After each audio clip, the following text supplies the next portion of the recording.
Hello everyone, welcome back to my channel Recipes by Suvi. நம்ம இன்னைக்கு பார்க்க போற ரொம்ப குயிக் அண்ட் ஹெல்த்தியான ரெசிபி பைனாப்பிள் ஜூஸ். இது எப்படி பண்றதுன்னு வாங்க பார்க்கலாம். நல்லா ஃப்ரெஷ்ஷான பைனாப்பிளா பார்த்து எடுத்துக்கோங்க. அத நம்ம ஃபர்ஸ்ட் ஒரு நைஃப் வச்சு ரெண்டா டிவைட் பண்ணிக்கலாம். பைனாப்பிள் கட் பண்றதுக்கு எப்பவுமே ஷார்ப்பான நைஃபா யூஸ் பண்ணிக்கோங்க. இப்போ ரெண்டா கட் பண்ணியாச்சு. அதுல ஒரு பகுதி எடுத்துட்டு அதை ஸ்லைஸா கட் பண்ணிக்கோங்க. ரொம்ப திக்கா வேணாம், ரொம்ப தின்னாவும் வேணாம், மீடியம் ஸ்லைஸா கட் பண்ணிக்கோங்க. இப்போ ஸ்லைஸ் பண்ணியாச்சு. அடுத்து ஸ்லைஸ் பண்ணி வச்சிருக்க பைனாப்பிளை சின்ன சின்ன கியூப்ஸ் மாதிரி கட் பண்ணிக்கலாம். ரொம்ப பெரிய பீஸா வேணாம், மீடியம் பீஸா கட் பண்ணிக்கோங்க. இதே மாதிரி ரிமைனிங் இருக்க எல்லா பீஸையும் கட் பண்ணி எடுத்து வச்சுக்கோங்க. இந்த சைஸ் இருந்தால் கரெக்டாக இருக்கும். இப்போ எல்லா பீஸும் கட் பண்ணி எடுத்து வச்சாச்சு. அடுத்த ஒரு மிக்ஸி ஜாரில் நம்ம கட் பண்ணி வச்சிருக்க பைனாப்பிள்ஸ் ஆட் பண்ணிக்கலாம். இப்போ பைனாப்பிள் ஆட் பண்ணியாச்சு. அடுத்து இதில் நம்ம சால்ட் ஃபர்ஸ்ட் ஆட் பண்ணிக்கலாம். சால்ட் ஒரு 1/4 டீஸ்பூன், அதாவது ஒரு பிஞ்ச் இல்லைனா 2 பிஞ்ச் ஆட் பண்ணிக்கோங்க, கரெக்டாக இருக்கும். அடுத்து சுகர் 1/2 கப் ஆட் பண்ணிக்கோங்க.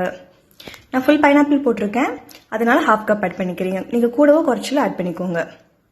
அடுத்து ஐஸ் கியூப்ஸ் கொஞ்சம் ஆட் பண்ணிக்கோங்க.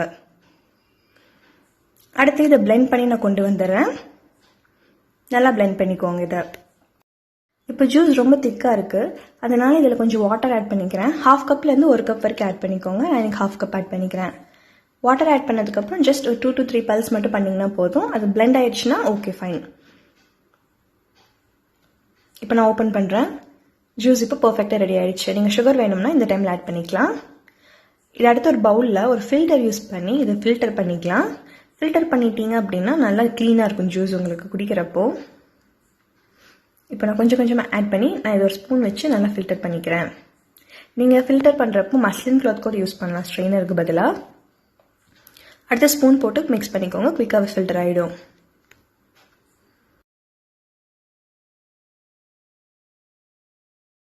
இப்போ வடிகட்டியாச்சு.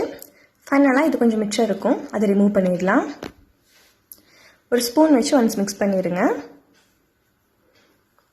அவ்வளோதான், பைனாப்பிள் ஜூஸ் இப்போ ரெடி ஆயிடுச்சு. இப்போ பைனாப்பிள் ஜூஸை ஒரு கிளாஸுக்கு நான் ட்ரான்ஸ்ஃபர் பண்ணிடுறேன். இந்த ஜூஸை நல்லா சில்லுன்னு குடிங்க. ரொம்ப குயிக் அண்ட் ஈஸியான ரெசிபி, ஸோ கண்டிப்பாக ட்ரை பண்ணி பாருங்கள். இப்போ ஜூஸ் ஆட் பண்ணியாச்சு கிளாஸில். ஃபைனலாக சின்ன பீஸ் பைனாப்பிள் வச்சு நான் சர்வ் பண்ணிக்கிறேன். நீங்களும் இந்த ரெசிபியை கண்டிப்பாக வீட்டில் ட்ரை பண்ணி பார்த்துட்டு எப்படி இருக்குன்னு கமெண்ட்ஸில் சொல்லுங்கள். அடுத்த ஒரு சிம்பிளான ரெசிபியோடு உங்களை மீட் பண்ணுறேன். Until then, it's bye from Shweta. See you guys in my next video. Take care. Bye bye.